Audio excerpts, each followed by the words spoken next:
नमस्कार Ayurvedic solution PS channel को आपण मानकु स्वागत जनाऊँगी। आज आसतु जानिबा छोट पिला माने सर्दी काश थाई ज्वर हेले घरोई उपचार द्वारा केमिति ठीक करि परिबा। ध्यान देई शुणन्तु।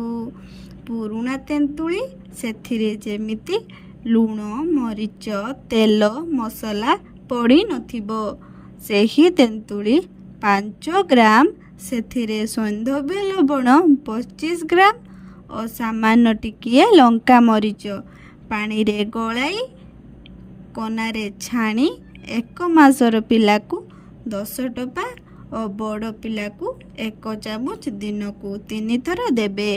एहा द्वारा सर्दी ज्वर और काशयुक्त ज्वर अति अल्प समय रे भल हो जिवो।